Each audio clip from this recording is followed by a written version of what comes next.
मेरा नाम मेघा है। मैं सब्जी का ठेला लगाती थी क्योंकि मेरा पति लाचार हो गया था। अपने पति का इलाज कराने और अपने बच्चों का पेट पालने की खातिर मैं सुबह 6 बजे ही घर से सब्जी का ठेला लेकर निकल जाती थी। पहले मैं ताज़ी ताज़ी सब्जियां थोक के भाव में खरीदती थी और उसके बाद उनको अपने ठेले पर सजाकर गली गली में अपना ठेला लेकर घूमती थी और फिर रात को ही घर पर आती थी। एक दिन एक बूढ़ा बाबा मेरे पास सब्जी खरीदने के लिए आया था। जब मैंने उसे उस बड़े से बंगले के अंदर जाता हुआ देखा तो वो मेरे सर पर हाथ रखकर मेरे लिए प्रार्थना करने लगा और कहने लगा, बेटी, मेरी एक अमानत अपने पास रख लो। मैं कुछ दिनों के लिए तीर्थ यात्रा पर जा रहा हूँ। जब वहाँ से वापस आ जाऊँगा तो तुमसे ये अपना कीमती सामान वापस ले लूँगा। इसी तरह वो मेरा नंबर और एड्रेस लेकर चला गया था, मगर उसने मुझसे सख्ती से मना किया था कि कभी भी मेरे सामान को मत खोलना। उस आदमी ने मुझे एक छोटी सी अटैची दी थी। मैं उनकी बात मान गई थी, मगर अब जब भी मैं सोकर उठी तो वो अटैची मेरे पैरों के नीचे रखी हुई होती थी और मेरी बेटी उसे देखकर बहुत डरती थी। एक दिन सच्चाई जानने के लिए मैंने वो अटैची खोलकर देखी तो मेरे पैरों तले से ज़मीन निकल गई थी, क्योंकि उसके अंदर तो मुझे तो पता भी नहीं था कि एक दिन किसी अजनबी के हाथों मेरी ज़िंदगी हमेशा हमेशा के लिए बदल जाने वाली है। मेरी बेटी, जिसमें मेरी जान बसती थी, वो एक अजनबी तांत्रिक बाबा के हाथों से इतनी ज़्यादा परेशानी से गुजरेगी। अगर इस बात का आइडिया मुझे पहले से होता तो शायद मैं उस आदमी की बातों में कभी ना आती, उस दिन घर से बाहर ही न निकलती और अपने बच्चों को भूखा सुला देती। मगर मैं कभी घर की दहलीज पार न करती। मुझे आइडिया नहीं था कि आज एक ऐसी सुबह मेरा इंतज़ार कर रही है जो मेरी ज़िंदगी को हमेशा हमेशा के लिए बदल देगी। मैं रोज़ के मुताबिक ही दिन निकलते ही अपना ठेला लेकर घर से निकल जाती थी। उस वक्त मेरे दोनों बच्चे सो रहे होते थे। मेरे पास एक बेटा था और एक बेटी थी। मेरी बेटी की उम्र 12 साल थी और मेरे छोटे बेटे की उम्र 7 साल थी। मेरी बेटी अपने छोटे भाई को लिपटकर सो रही थी, ऐसे जैसे वो अपने भाई की हिफाजत करना चाह रही हो। वो कह रही थी, मुझसे दूर चले जाओ, मैं तुम्हारी शक्ल नहीं देखना चाहती। आप मेरे पापा नहीं हो। अभी इसी वक्त मुझसे दूर हो जाओ, वरना मैं सब कुछ मम्मी को बता दूंगी। मैं ये सब सुनकर चौंक गई और घबराकर मैंने उसे जगाने की कोशिश की। मैं ये सब पता करना चाह रही थी कि वो आखिर नींद में ऐसी बातें क्यों कर रही है, मगर फिर सोचा कि बच्ची है, बच्चे तो इस तरह के सपने देख लिया करते हैं। मुझे कहाँ पता था कि उसका ये सपना एक दिन सच हो जाएगा। उसके सपने के पीछे तो एक भयानक राज छुपा हुआ था। मैंने अपने छोटे बेटे को गौर से देखा तो वो भी गहरी नींद में सो रहा था।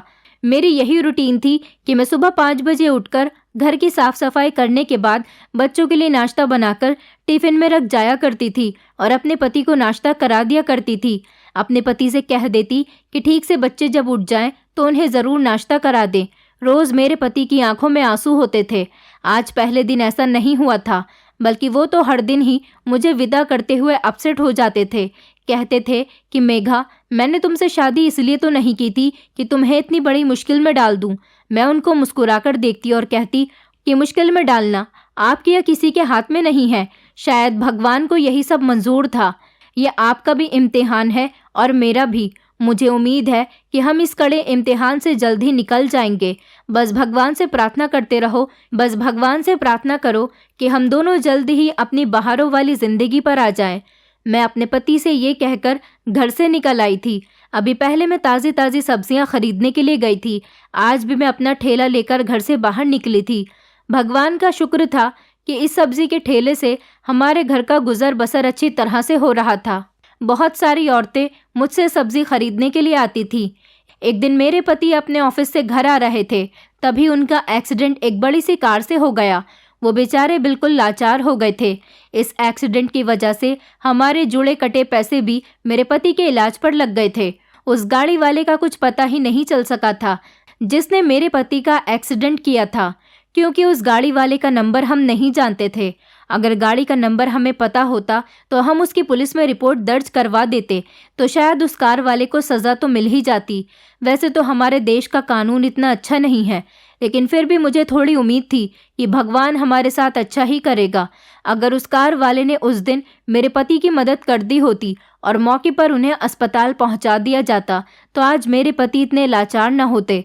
मेरे पति के लाचार होने की वजह से मुझे ही घर की दाल रोटी चलाने के लिए काम करने घर से निकलना ही पड़ा था, वरना औरत होती ही इसलिए है जिसको अपनी घर गृहस्थी और बच्चों को घर में अकेला छोड़कर नौकरी करने के लिए घर से बाहर सड़कों पर निकलना न पड़े।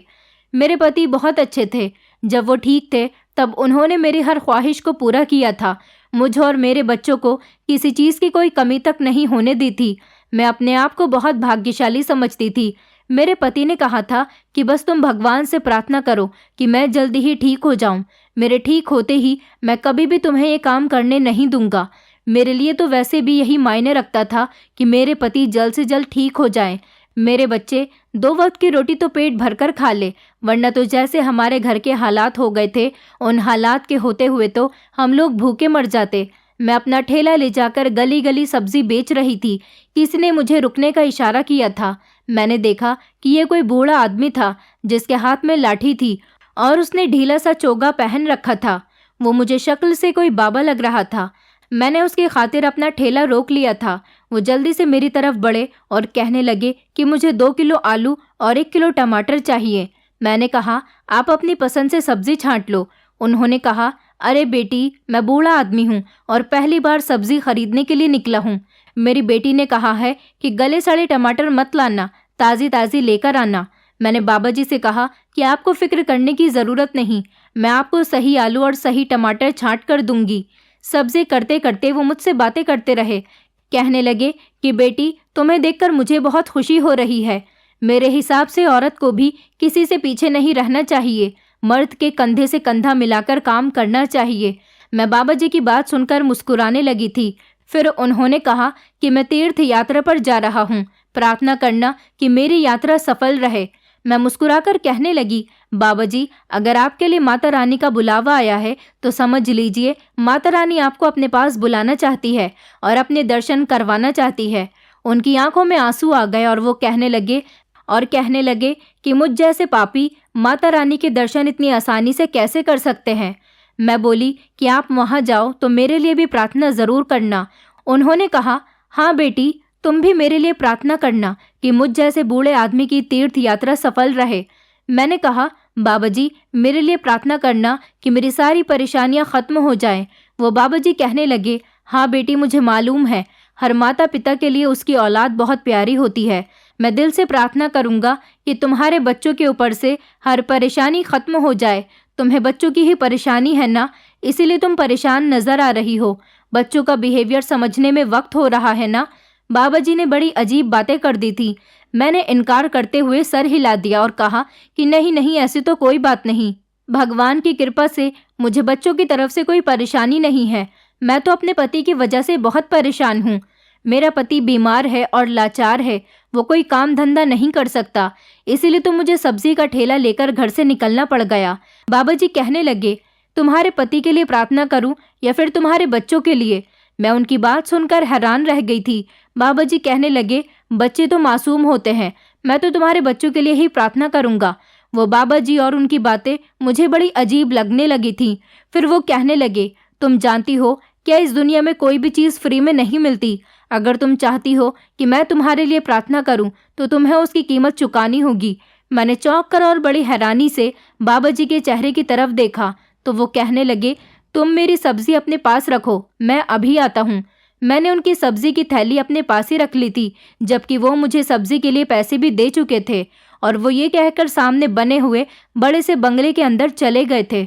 मैं बड़ी हैरान हो गई थी कि कौन है और ये किस तरह की बातें कर रहे हैं। भला ये मुझे रुकने का कहकर कहाँ चले गए? उन्होंने मुझसे कहा था कि मेरा 5 मिनट तक इंतज़ार करो, मैं अभी आता हूँ। मेरे पास भी इंतज़ार करने के अलावा कोई और चारा नहीं था। मैं तो ये देखकर हैरान हो रही थी कि ये बूढ़े आदमी इतने बड़े बंगले में कैसे चले गए थे, और अगर वो ही इस बंगले के मालिक थे तो फिर वो तीर्थ यात्रा पर जाने के लिए इतने परेशान क्यों नजर आ रहे थे। मैं अभी अपने दिमाग में यही सारी बातें सोच रही थी कि बाबा जी वापस लौट आए थे। उनके हाथ में एक काले रंग की अटैची थी। पहले उन्होंने मेरे सर पर हाथ रखा और मुझे आशीर्वाद देने लगे। फिर उन्होंने अपना दूसरा हाथ मेरी तरफ बढ़ाया और कहने लगे कि ये मेरी अमानत है, इसे तुम्हें अपने पास संभाल कर रखना है। जब मैं तीर्थ यात्रा से वापस आ जाऊंगा तो तुमसे अपनी अमानत वापस ले लूंगा। इस अटैची में मेरी एक बहुत ही कीमती चीज़ पड़ी है, इसको कभी खोलकर मत देखना, तुम्हें इसकी हिफाजत करनी है। मेरे सामान की हिफाजत करना अब तुम्हारी जिम्मेदारी है। इसके बदले मैं तुम्हारे लिए माता रानी के दर्शन करने के बाद उनसे बहुत सारी प्रार्थना करूंगा, और भगवान ने किया तो ज़रूर तुम्हारी परेशानी जल्दी ही दूर हो जाएगी और तुम्हारी ज़िंदगी पहले की तरह आसान हो जाएगी। मैंने उनकी बात सुनकर हाँ करते हुए सिर हिला दिया था।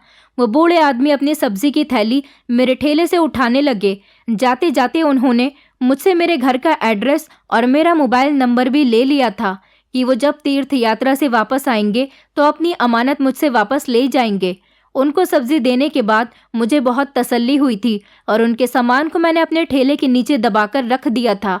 मेरी सारी सब्जी बिक गई तो मैं रात को 8 बजे तक अपने घर चली गई थी। घर जाने के बाद मैंने बूढ़े बाबा की अटैची को अपनी अलमारी में संभाल कर रख दिया था। मुझे वो अटैची रखते हुए मेरी बेटी ने देख लिया था।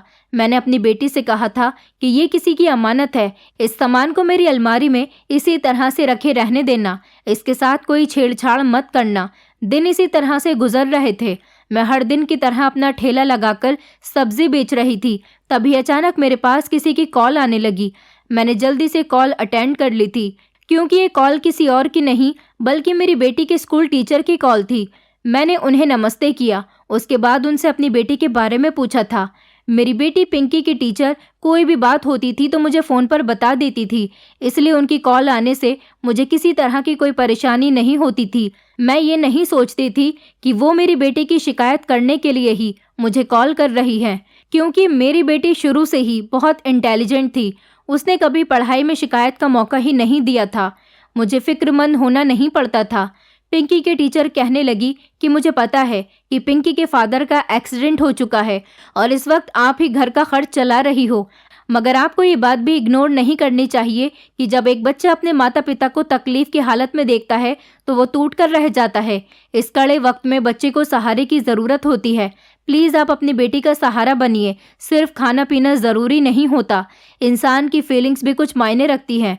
मैं जानती हूँ कि आप मजबूर हो, इसीलिए अपनी बेटी को वक्त नहीं दे पा रही हो, मगर ये इस तरह से आपका बिजी रहना आपकी पर्सनल लाइफ पर बहुत असर डाल रहा है। पहले जो लड़की हर सब्जेक्ट में 100% लेकर आती थी, अब वो पढ़ाई से दूर हो गई है। आपकी बेटी तो बुक्स तक खोलकर देखने की हिम्मत नहीं करती। आप ही अपनी बेटी को परेशानी के टाइम पर सहारा दे सकती हो।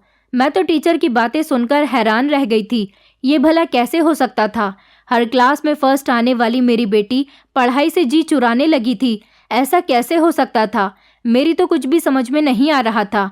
मैंने अपना ठेला उसी टाइम उठाया और मैं घर की तरफ जाने लगी थी। अभी तक मेरी सारी सब्जियां बिकी भी नहीं थीं, लेकिन मैं फिर भी घर जाना चाहती थी क्योंकि अब मेरा सब्जी बेचने का मन नहीं कर रहा था। ये बात सच थी कि मेरे बच्चों को मेरी बहुत ज़रूरत थी। आज का दिन मैं अपने बच्चों के साथ गुजार कर खुद को सुकून देना चाहती थी। मैं घर में दाखिल हुई तो मेरे दोनों बच्चे मुझे देखकर बहुत खुश हो गए थे और मेरी तरफ बढ़कर आने लगे थे। मैंने एक एक करके अपने दोनों बच्चों को प्यार किया था। मेरा पति पिंकी की तरफ देखकर कहने लगा, बेटा अपनी मम्मी के लिए पानी लेकर आओ। मैंने अपनी बेटी की तरफ देखा तो उसके चेहरे पर मुझे गुस्से भरे एक्सप्रेशन नजर आए थे। उसने अपने पिता की बात को इग्नोर करके उनकी तरफ देखा था और फिर नफरत से मुंह फेर लिया था। ये नज़ारा देखकर तो मेरा दिल दहलकर रह गया था। क्या मेरी बेटी अपने लाचार पिता से नफरत करने लगी थी? मैंने अपनी बेटी की तरफ घूर कर देखा और कहने लगी, क्या बात पिंकी, तुमने सुना नहीं? तुम्हारे पापा तुमसे किसी काम को कह रहे हैं। पिंकी चुपचाप किचन की तरफ चली गई और मुझे पानी लाकर थमा दिया।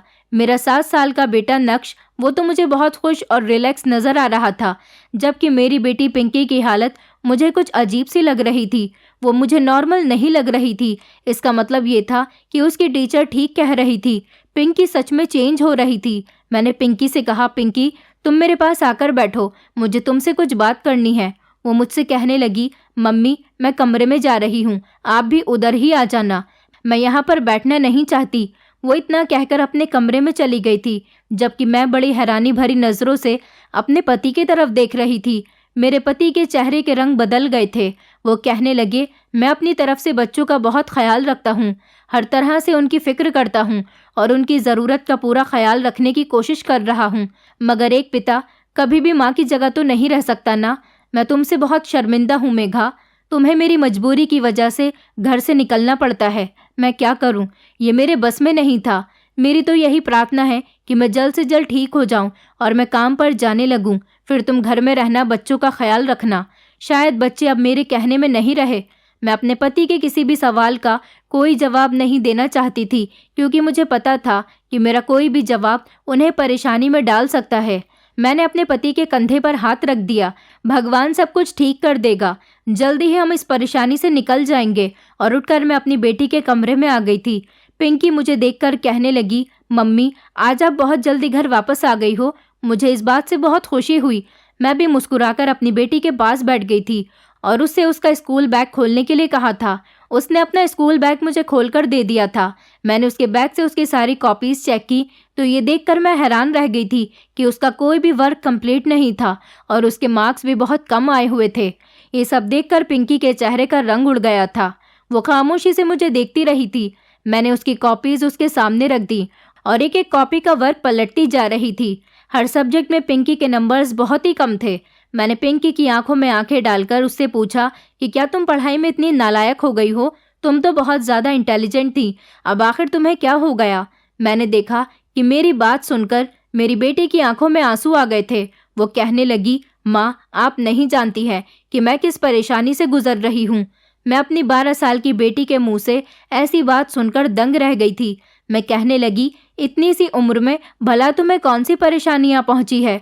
माना कि तुम्हारे पिताजी बीमार हो गए हैं, ये बहुत बड़ी फिक्र की बात है, मगर मैं तुम लोगों के सर पे अभी मौजूद हूँ। तुम्हें किसी भी चीज़ के लिए परेशान होने की कोई ज़रूरत नहीं। तुम्हारे पिता जल्द ही ठीक हो जाएंगे। मेरी बात सुनकर मेरी बेटी के चेहरे के एक्सप्रेशन बदल गए थे। वो एक झटके से उठी और खड़े होकर कहने लगी, पिताजी ठीक हो या ना हो, मुझे इस बात से कोई फ़र्क नहीं पड़ता। मैं चाहती हूँ कि मेरी माँ मेरे साथ रहे। बस मुझे अपनी माँ के साथ की ज़रूरत है। ये कहकर वो कमरे से बाहर निकल गई थी। मैं शॉक्ड में बैठी हुई थी और ख़ुद को संभालने की कोशिश कर रही थी। मेरी बेटी ने कभी इस तरह से मुझसे बात नहीं की थी और अब तो वो बहुत ज़्यादा चिड़चिड़ी भी रहने लगी थी। न जाने ये बैठे बिठाए मेरी बेटी को क्या हो गया था। अब मेरे दिमाग में वो बाबा जी की बातें घूमने लगी थी। उन्होंने मुझसे कहा था कि मेरे बच्चों को प्रार्थनाओं की ज़रूरत है। न जाने ये क्या मैटर था जो मुझसे अभी तक छुपा हुआ था। मैं जल्द से जल्द अपनी बेटी को इस परेशानी और तकलीफ से निकालना चाहती थी। अब मैंने अपने बेटे को कमरे में बुलाया और उससे पूछा, बताओ कि तुम्हारी दीदी को क्या हुआ है? आजकल वो इतनी ज़्यादा परेशान क्यों रहने लगी है?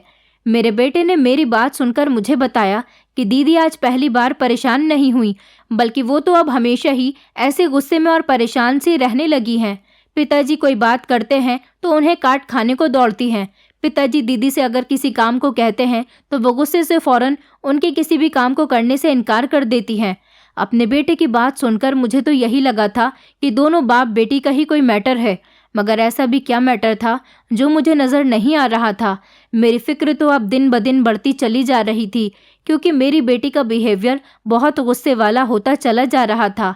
लेकिन ये सारी बातें मैं अपने पति से शेयर नहीं कर सकती थी, क्योंकि मुझे पता था कि इस तरह की बातें करने से मेरे पति का दिल टूट जाएगा। मैंने ऐसे ही इरादा बनाया था कि मैं घर के हर मैटर पर अब अपनी गहरी निगाह रखूंगी और जहाँ भी मुझे कुछ गड़बड़ नज़र आएगी तो मैं उसे ठीक करने की पूरी कोशिश करूंगी। मगर जबकि मुझे काम पर भी जाना पड़ता था, अगर मैं अपना काम नहीं करती तो फिर घर के खर्च में कमी आ जाती और फिर हम लोग क्या खाते। इन दिनों घर पर रह जाने के बाद भी मुझे किसी बात का पता नहीं चल सका था। पहले तो मैं सुबह ही घर से निकल जाती थी और रात होने पर ही घर को वापस लौट कर आई थी, लेकिन अब मैं कोशिश किया करती थी कि जल्दी से जल्दी मैं फ्री होकर घर पहुंच जाऊं। आज भी मैं जल्दी ही घर आ गई थी। जैसे ही मैंने दरवाज़ा खोला मुझे अपनी बेटी नज़र आ गई थी। वो बहुत ज़्यादा परेशान लग रही थी। वो मुझसे कहने लगी कि अच्छा हुआ माँ, आज आप जल्दी घर आ गई हो, घर में तो मेरा दिल ही नहीं लग रहा था। ये कहने के बाद मैं तो अपने घर के कामों में बिजी हो गई थी और मैंने देखा कि मेरी बेटी मेरे कमरे के अंदर मेरी अलमारी के पास खड़ी हुई न जाने क्या कर रही थी। मैंने उसे सवाल भी किया कि बेटी क्या निकाल रही हो, तो उसने मुझे कुछ नहीं बताया। वो घबरा कर वहाँ से निकल गई। मैंने सोचा कि शायद उसे मेरा कोई सामान इस्तेमाल करना होगा, तभी तो वो मेरी अलमारी के अंदर झांक रही होगी। मैंने देखा कि आज मेरी बेटी छोटी छोटी बातों पर बहुत ज़्यादा गुस्सा कर रही थी।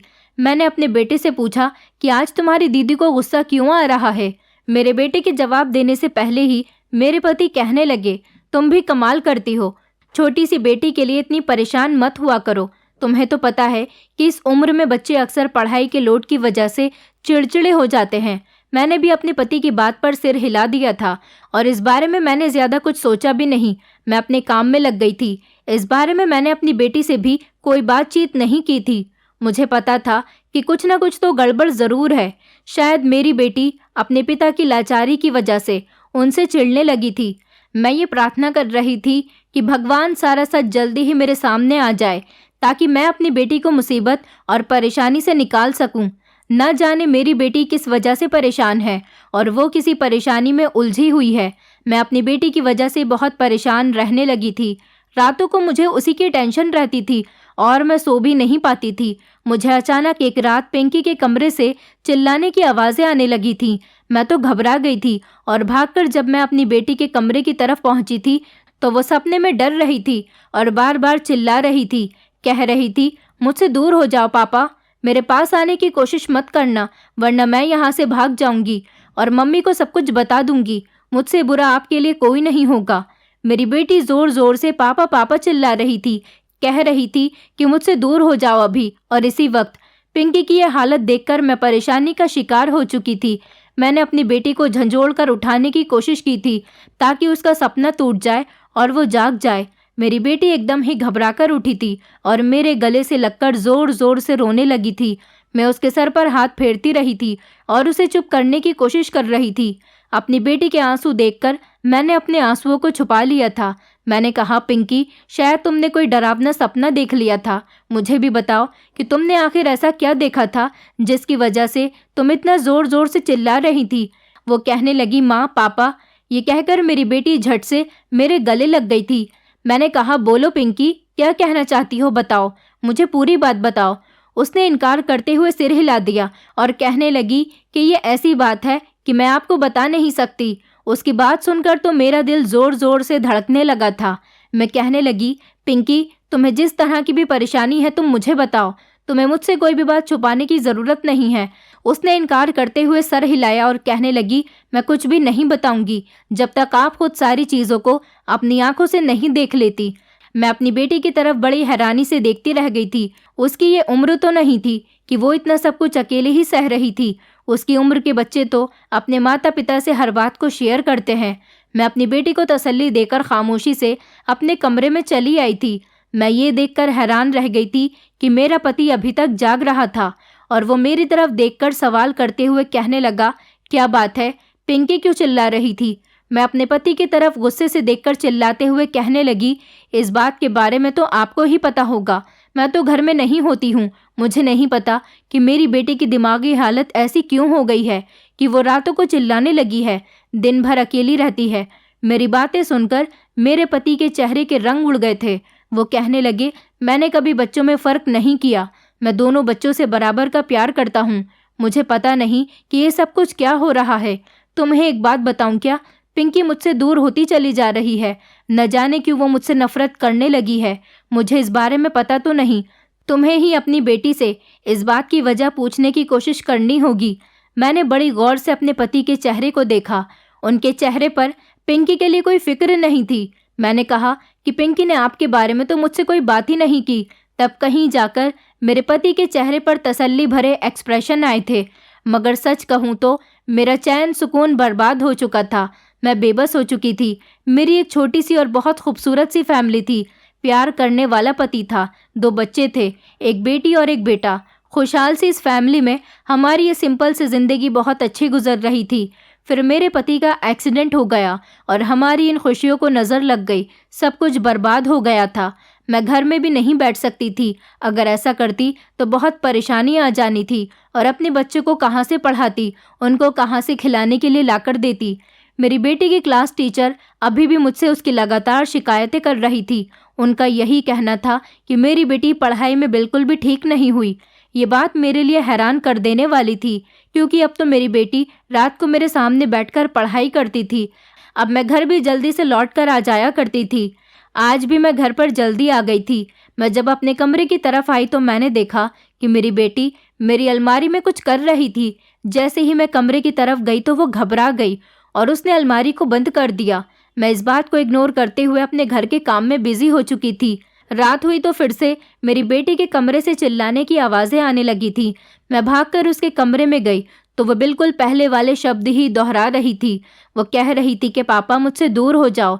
इससे पहले कि मैं उसे नींद से जगाती, मेरी नज़र बेड पर पड़ी थी। बेड पर एक अटैची रखी हुई थी। ये कोई आम अटैची नहीं थी, ये वही अटैची थी जो उस बाबा जी ने मुझे अमानत के तौर पर रखने के लिए दी थी।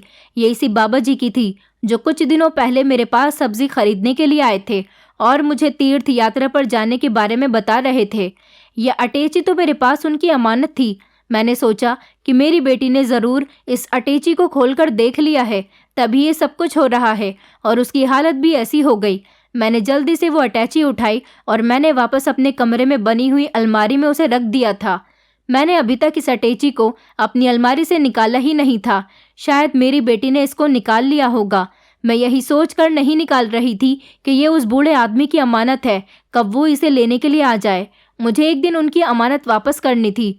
फिलहाल मैंने इस अटैची को अपनी अलमारी में दोबारा से उसी जगह पर रख दिया था जहाँ से मेरी बेटी ने उसे उठाया था। अगले दिन फिर से जब मैं अपने घर पर आई तो मैंने देखा कि मेरी बेटी अलमारी में कुछ कर रही थी और मुझे देखते ही उसने जल्दी से अलमारी को बंद कर दिया। मैं समझ गई थी कि मेरी बेटी उसी अटैची को निकालने की कोशिश कर रही है। मैंने ये सब देखकर अपनी बेटी को बहुत डांट दिया कि ये किसी की अमानत है, इसे अब निकालने की कोशिश मत करना। मेरी बेटी को गुस्सा तो बहुत जल्दी आ जाता था, मगर वो चुप कर जाया करती थी। मैंने महसूस किया था कि वो अब धीरे धीरे नॉर्मल होने लगी थी। कुछ दिन इसी तरह से गुजरने लगे थे। एक दिन जब मैं रात को घर पर आई तो मैंने देखा कि मेरी बेटी खाना खाकर सो चुकी है। आज वो मेरे आने से पहले ही सो गई थी। मैंने अपने छोटे बेटे और पति को खाना खिलाया। उसके बाद मैं भी अपने कमरे में सोने के लिए लेट गई थी। तभी अचानक आधी रात को मेरी आंख खुली और मैंने देखा कि उस बूढ़े बाबा जी की वही अटैची मेरे पैरों में पड़ी हुई है। मैं ये देखकर बहुत घबरा गई थी कि ये मेरे पैरों में क्या कर रही है। मुझे ऐसा महसूस हुआ कि जैसे घर में कोई जाग रहा है। मैंने अपने कमरे के बाहर झांक कर देखा तो मेरी बेटी बाहर हॉल में टहल रही थी। मैंने देखा कि मेरे पति भी जाग रहे थे और दरवाजे से बाहर खड़े हुए मेरी बेटी को टहलते हुए चोरी चुपके देख रहे थे। मैंने अपने पति का हाथ पकड़ा और उनसे कहा कि मुझे बताओ कि ये सब कुछ क्या हो रहा है। अब मैं अपनी बेटी से कोई सवाल नहीं करूंगी, मैं सब कुछ आपसे पूछना चाहती हूँ। मेरे पति कहने लगे, मेघा, मैं भी सच कह रहा हूँ कि मुझे कुछ नहीं पता। न जाने हमारी बेटी को क्या हो गया, तुम ही मुझे बताओ। मैंने कहा, ये रातों को सपने में बार बार अपने पिता से डरने लगी है। वो सपने में बार बार कहती है कि पापा मुझसे दूर हो जाओ। मुझे बताओ कि तुमने मेरी बेटी के साथ क्या किया है। उससे कुछ तो ऐसा कहा है जिसकी वजह से वो इतना डर गई है। मेरी गैर मौजूदगी में तुम उस पर हाथ तो नहीं उठाते हो ना? क्या फिर तुमने उस पर गुस्सा किया? कहीं ऐसा तो नहीं तुम मेरी बेटी को बेटे से कम समझते हो? मुझे बताओ क्या हुआ है।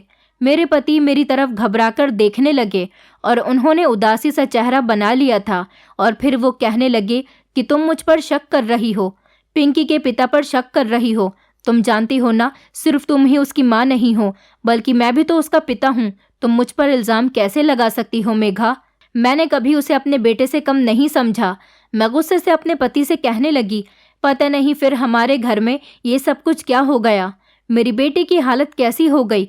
मैं रोते हुए पीछे की तरफ पलटी ही थी, तभी मैंने देखा मेरी नज़र अटैची की तरफ गई। मैंने सोचा कि ज़रूर इस अटैची में ही कुछ गड़बड़ है, जो ये अटैची बार बार अलमारी से मुझे बाहर मिलती है। ज़रूर ये अटैची मेरी बेटी ने ही यहाँ पर रखी है। मैंने आज फैसला कर लिया था कि मैं इस अटैची को खोलकर ही रहूँगी, जबकि उस बूढ़े बाबा जी ने मुझसे मना किया था कि किसी भी हाल में मेरे सामान को खोलने की कोशिश मत करना। लेकिन मुझे कहीं ना कहीं ये एहसास हो रहा था कि मेरे घर में फसाद की जड़ यही अटैची है। जिस दिन से मैं इसको अपने घर में लेकर आई थी, उसी दिन से मेरी बेटी का बिहेवियर बदल चुका था। मैंने उस अटैची को जैसे ही खोल कर देखा तो मेरी आंखें फटी की फटी रह गईं, क्योंकि उस अटैची के अंदर तो एक डायरी रखी हुई थी। मैंने उसे पढ़ने की कोशिश की। उसके अंदर मेरे बीते हुए कल की कहानी लिखी हुई थी, जो कि मेरे पहले पति ने लिखी थी, और मेरी बेटी के साथ मेरे पहले पति की फ़ोटो भी थी। मैं समझ गई थी कि अब क्या माजरा है। मेरी बेटी ने यह डायरी पढ़ी है और फ़ोटो देख लिया है, तभी वो अपने पिता से इस तरह का बिहेवियर कर रही है, क्योंकि इस डायरी में साफ साफ लिखा हुआ था कि वो मेरे पहले पति की बेटी है और मेरा पति उसे लेना चाहता है। वो मेरे दूसरे पति की बेटी नहीं है, इसलिए वो अपने पिता से नफरत करने लगी है। दरअसल जब मैं 20 साल की थी तो मेरी फैमिली वालों ने मेरी शादी एक ऐसे लड़के के साथ कर दी थी जो बहुत अमीर तो था और मुझसे ज़्यादा खूबसूरत भी था। मैं गरीब परिवार से बिलोंग करती थी। जब अमीरों के घर से मेरे लिए रिश्ता आया तो मेरे घर वाले बहुत खुश हो गए थे कि उनकी बेटी ज़िंदगी भर खुश रहेगी। लेकिन शादी के बाद मेरा पति दिन रात मुझे ताने दिया करता था कि ना तो तुम खूबसूरत हो और ना ही तुम हमारे स्टैंडर्ड की हो। मैं बहुत परेशान रहती थी। मेरा पति चाहता था कि वो दूसरी शादी करे और मुझे अपनी ज़िंदगी से निकाल दे। मैं उसे मना करती थी और कहती थी कि मैं ही तुम्हारी पत्नी हूँ, लेकिन फिर भी उसने कुछ महीनों के बाद मुझे डाइवोर्स दे दी। उस दौरान मैं प्रेग्नेंट थी और मेरे पेट में पिंकी थी। पिंकी मेरे पहले पति की बेटी थी। ये बात मैं अपने पति को बताकर थक गई थी, लेकिन वो समझ ही नहीं रहा था। इसलिए जब मेरी डिवोर्स हो गई तो मैं अपने मायके आ गई। अब मेरी प्रेगनेंसी की शुरुआत के ही दिन थे। फिर मेरे घर मेरे दूसरे पति का रिश्ता आया। उनकी पहली पत्नी मर चुकी थी। मेरे घर वालों ने सारी अच्छी बुरी बातें देखकर मेरी शादी मेरे दूसरे पति के साथ करवा दी। एक ही महीने के अंदर मेरी डाइवोर्स भी हो गई और दूसरी शादी भी हो गई थी। फिर जब 9 महीने के बाद मेरी बेटी पैदा हुई तो मैंने अपने पति को बता दिया था कि ये तुम्हारी बेटी नहीं है, मेरे पहले पति की है। मेरे पति ने कहा कि कोई बात नहीं, मुझे इस बात से कोई फ़र्क नहीं पड़ता, इसे मैं अपनी औलाद की तरह पाल पोस कर बड़ा करूँगा। फिर कुछ सालों के बाद मेरा बेटा पैदा हुआ। इसी तरह मेरी फैमिली कंप्लीट हो गई। मेरा दूसरा पति गरीब ज़रूर था, लेकिन मुझे बहुत प्यार करता था और हमेशा उसने मेरा साथ दिया था। मैं फ़ौरन भागकर वो डायरी और फ़ोटो लेकर अपनी बेटी के पास चली गई। मैंने कहा कि तुम्हें गलतफहमी हुई है, ये मेरा पहला पति है। मेरा पहला पति मेरी बेटी को लेना चाहता था। मैंने अपनी बेटी को बताया कि ये आदमी किसी लालच की वजह से तुम्हें लेना चाहता है। ये बहुत बुरा आदमी है। न जाने क्यों इतने सालों बाद इसे अपनी बेटे की याद आ गई। मैं प्रेग्नेंट थी। उसने मुझे ये जानते हुए भी छोड़ दिया था कि तुम मेरे पेट में हो और अब इतने सालों बाद ये तुम्हें लेना चाहता है। मेरी बेटी मुझसे लिपटकर रोने लगी और कहने लगी, मैं जानती हूँ माँ, ये आदमी रोज़ मुझे रास्ते में रोक लेता है और कहता है कि मैं तुम्हारा पापा हूँ। अपनी माँ को ये जाकर बता दो, मैं तुम्हें लेकर जाना चाहता हूँ। मेरा घर बहुत बड़ा है, तुम मेरे घर में बहुत खुश रहोगी। मुझे लगता है कि वो आदमी झूठ बोल रहा है, इसलिए मैंने आपको कुछ नहीं बताया था और इसने ज़बरदस्ती मेरे साथ अपनी फ़ोटो खींचकर रख ली थी और न जाने कैसे इस सामान में ये डायरी और फ़ोटो आ गई। जब आप ये अटैची लेकर आई थी तब आपने मुझे सख्ती से मना किया था कि इसको मत देखना, लेकिन मुझे तो इंटरेस्ट आ गया था, इसलिए मैंने आपके पीछे चोरी चुपके ही अटैची को खोलकर देख लिया था। तभी से मैं इस आदमी से बहुत डरी हुई हूँ कि वो आदमी मुझे ज़बरदस्ती अपने साथ लेकर चला जाएगा। मुझे आपके अलावा किसी और के साथ नहीं रहना, मैं आपके ही साथ रहना चाहती हूँ और यही वजह है कि मैं पापा से भी नफरत करने लगी हूँ। मैं अपना सारा गुस्सा उन पर निकाल देती हूँ। मेरे पति भी अपनी बेटी के आंसू पोंछ रहे थे। मेरी बेटी ने मेरे पति से भी माफ़ी मांगी। मेरे पति ने कहा कि तुम फिक्र मत करो, मैं कोर्ट में केस करूँगा और कभी भी वो आदमी तुम्हें तंग नहीं करेगा। हमने पुलिस स्टेशन में रिपोर्ट दर्ज कर दी थी और हमारा मुकदमा भी दर्ज हो चुका था। मेरी बेटी ने पुलिस को बयान दिए और ये भी कहा कि ये आदमी मेरी बेटी को बीच रास्ते में रोककर तंग करता है। उसकी इस हरकत पर उसे अरेस्ट कर लिया गया और खुशी खुशी मेरी बेटे की कस्टडी हम दोनों पति पत्नी को मिल गई। दरअसल वो बूढ़ा आदमी कोई और नहीं बल्कि मेरा पहला पति ही था। उसे पता था कि जब वो मेरे सामने आएगा तो मैं उससे ढंग से बात तक नहीं करूँगी, इसलिए उसने मेरी बेटी को आते जाते तंग करना शुरू कर दिया और वो ये चाहता था कि मैं कहीं बीच रास्ते में हंगामा न कर दूं। इसलिए उसने बाबा का भेष बदलकर मुझसे बात करने की कोशिश की। मैं उसे पहचान नहीं सकी थी क्योंकि मैंने उसे 11 साल बाद देखा था और उसका भेष भी बदला हुआ था, इसलिए मैं उसे पहचान नहीं सकी। उसने मुझे अपनी बातों में ले लिया और मुझे अपनी वो अटैची दे दी। उसे पता था कि कोई भी इंसान किसी राज को जाने बिना रुक ही नहीं सकता, इसलिए उसने मुझे वो अटैची दी और कहा था कि इसे खोलकर मत देखना। लेकिन मैं बहुत ईमानदार औरत थी। मैंने उसकी अटैची को संभाल कर रख दिया था, लेकिन मेरी बेटी ने उसे खोलकर देख लिया था। वो मेरा पति, जिसे मैं एक बूढ़ा बाबा समझ रही थी, इसलिए मैं उसकी बातों में आ गई और मैंने उसकी अटैची को खोलकर नहीं देखा। मेरी बेटी इस धोखे का शिकार हो गई और वो अपने पिता से भी नफरत करने लगी थी। मैंने भी अपने पति से माफ़ी मांग ली थी। अब हम लोग अपनी ज़िंदगी में खुशी खुशी रह रहे हैं। मैं अभी भी सब्जी का ठेला लगाती हूँ। बस भगवान से प्रार्थना है कि वो मेरे पति को जल्द से जल्द ठीक कर दे। वैसे मेरे पति अब काफ़ी रिकवर हो चुके। लगता है कि कुछ दिनों बाद से ही वो नौकरी पर जाने के लिए तैयार हो जाएंगे। लेकिन हम लोग अपनी ज़िंदगी में बहुत खुश हैं। अब मेरी बेटी भी बिल्कुल ठीक हो गई, क्योंकि मेरी बेटी गलतफहमी का शिकार हो गई थी। दोस्तों, उम्मीद करती हूँ आपको हमारी कहानी पसंद आई होगी। कहानी पसंद आई है तो वीडियो को लाइक करें, चैनल पर नए हैं तो चैनल को सब्सक्राइब करें और हाँ, नोटिफिकेशन बेल को ज़रूर दबाएं ताकि अगली अपडेट सबसे पहले आपको मिले।